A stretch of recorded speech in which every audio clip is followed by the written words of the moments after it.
Interesting about Justin Trudeau. He also said this. He said many immigrant families I met in Papineau, that's his own riding, brought with them lingering animosities from their country of origin, but they accepted that Canada was a place where people come to escape old world feuds, not to nurture them. So, what does multiculturalism mean to these people and to me? He says it means a presumption that society will accommodate forms of cultural expression that do not violate our society's core values. So he says these things. He talks about Canada being a post nation state, much like the EU has tried to be. But at the same time, very hypocritically, he's saying, well, but we're still the old Canada. We're still the old Canada, accepting everyone from everywhere. But to a person in Canada who's quote unquote, let's say white, at the same time they're being told that they're bigoted and racist for worrying about massive influxes of people, of new people to Canada. They're also being told that they have no right to be here because their presence is the product of imperialism and colonialism, and that they're living on stolen land. So, really, how do we maintain some sense of national identity under these circumstances? That's number one. And secondly, what is the end game? What is the goal of the postmodernists? Do they really want to destroy everything? Is it as nihilistic as that? Well, from my point of view, I cannot make sense of this prime minister, and I cannot make sense of the very people who support these ideas. That is the whole notion of postmodernity that I just described. That the people, the intellectual, the political leaders have been seized by this idea, I might say a virus, that we have to dismantle the past. Well, if you dismantle the past, what are you left with then? Mm-hmm. Mm-hmm. What are you proud about? Right. What is your inheritance? Right. This is a fascinating subject you've raised because it has downstream consequences. I'll give you an example.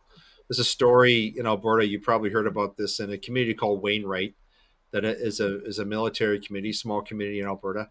And there was a man there who emigrated to Canada many years ago. His children were born in Canada, and he raised a daughter, and her daughter turned out to be a very radical Muslim, and she got involved in terrorist activities. And it turns out that she's one of many young people born in Canada, particularly in Islam, who are they're subscribing to a pan-Muslim identity that goes across borders. And when he was asked, he said, "Well, I don't buy into all this stuff. I see myself as a Canadian. He says I'm like 30% Muslim, and the rest of me is Canadian. But he says my daughter is 100% Muslim. And so my question is this: in dismantling the core identity of what we share as Canadians in this multi-ethnic society that we've created, that we have flourished under, have we opened the door to the dangers of young people looking for? I mean, because let's face it, Viktor Frankl, Man's Search for Meaning. People are going to search out meaning. They're going to search out identity, whether it's in wokeism or in some form of radical religion, whatever that is. They're going to look for it, and if that's not being provided to young people who are being born and being raised in Canada, they're going to find something else, and that something else might be a lot worse. You see my point here? And I know you're a deep scholar in Islam. Is this something that is maybe a downstream consequence of what you were talking about, this destruction of our core Canadian identity? Well, yes, I mean this is a problem, and it might be amplified, and it might cause greater disharmony and all of the resulting consequences as we go forward. But at the same time, the problem that we are seeking to address has to be understood.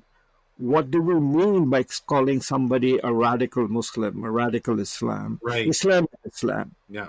But Right. I come back to this whole question of radical Muslim or radical Sikh, putting on the turban, trying to wear a knife Yeah. or a kippah, and on all of that, which is sort of a dress code or a way to projecting what one is in a deeper sense a reflection of the very fact that there is no cohesive idea of what culture is there in their own society, in this case, Canada or the United States Right. Right. or in Europe. Yeah.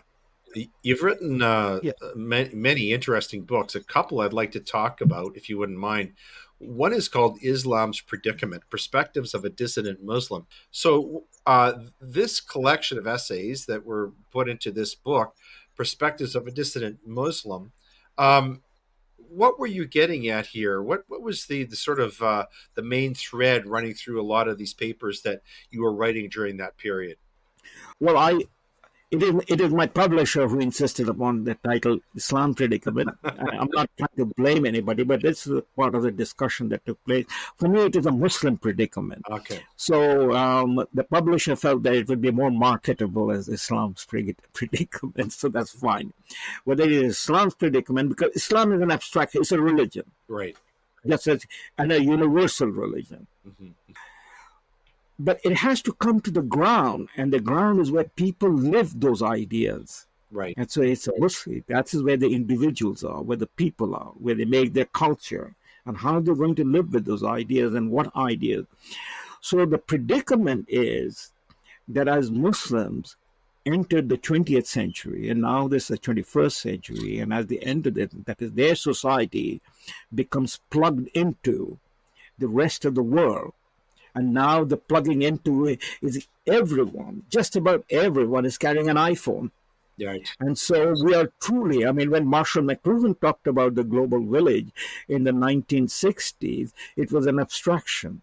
Mm-hmm.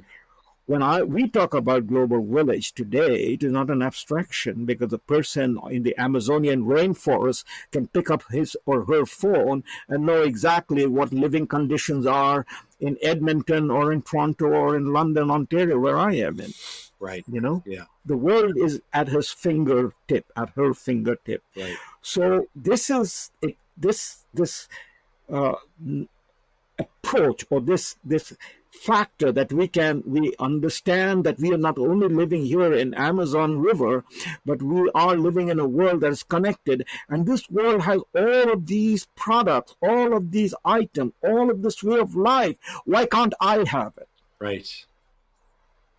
Why can't I enjoy it? From that simple question arises all the problematics of politics, all the problems of culture. Yeah. This sort of ties into another book of yours I want to talk about. This is an award-winning book you wrote called Delectable Lie, A Liberal Repudiation of Multiculturalism. This book won the Eric Hoffer Awards 2014 Montaigne Medal for most thought-provoking title by a small publisher.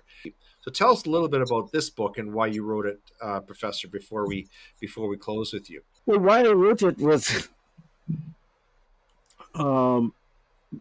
basically what I was observing around me in Canada, in political terms and the way the society was headed. And I could foresee the problems. The generation, that is Pierre Trudeau's generation, that celebrated the idea that they concocted multiculturalism, as we had just explained, Right. From biculturalism to multiculturalism, they concocted this idea and then they celebrated it. And the people said, oh, what a great idea. Here I can come and from wherever. And so take me, for instance, coming from India. So people from India, they come and they say, we can, live a life like an Indian, we can have whatever we need as an Indian. And the government says, yes, please go ahead. And they're coming into the temples, and they're coming into the Sikh temples, gurdwaras, and they're doing all of these things. And the politicians are celebrating with them and encouraging them to do it. And then what happens?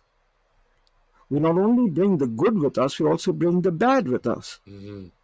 So it was not something that that came along with multiculturalism, but multiculturalism provided the environment for such politics to take place, Mm. and those have been amplified.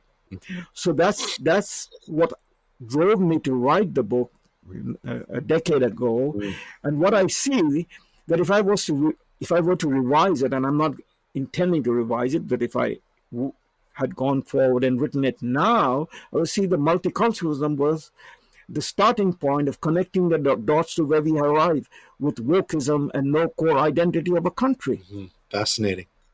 Well, Professor, two signs of a great teacher are one, they give us many interesting things to think about. And secondly, they provide explanations that deepen our understanding of the topics that they're talking about. You've done both of those today. And of course, you do that through your books and your writing. So I want to thank you very much for taking this time with us on Gray Matter and being our special guest here today. Thank you, Leighton. Thank you for having me. It's a pleasure.